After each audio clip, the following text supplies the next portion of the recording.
মাঝে মাঝে ভাবি আমার সব থেকে কাছের কে।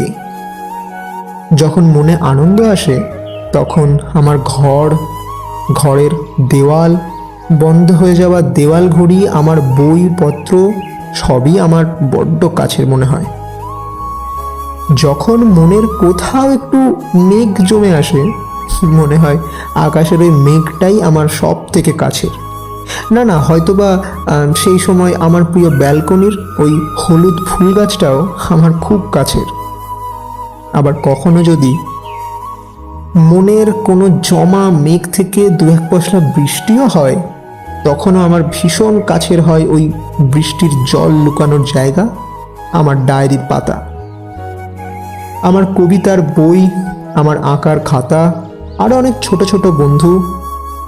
যেমন সকালবেলা ঘুম ভেঙে যে পাখির ডাকে আমার গ্রিলে এসে বসে সেও।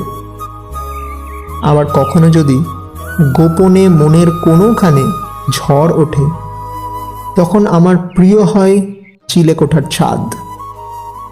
সেখান থেকে আমার মেঘ, আমার আকাশ যেন শুধু আমারই মনে হয়।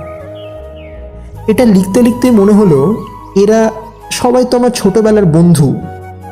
এরা আমার সাথে ওঠে, বসে, হাসে, কাঁদে। আর আমার কাছের মানুষ, তারা কোথায়?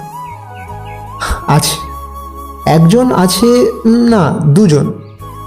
আসলে তারা মানুষ তো, তাই নিজের ছোটোখাটো মেঘ, ঝড়, বৃষ্টিতে তাদের আর বিরক্ত করি কি করে।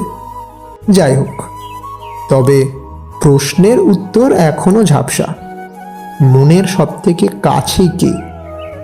আমার প্রতিদিনের গন্ধমাখা আমার ঘর, নাকি আমার জানলা দিয়ে দেখা একটুখানি আকাশ, আমার স্বপ্নের মেঘ, আমার চিলেকোঠার ছাদ, নাকি অন্য কেউ বা অন্য কিছু?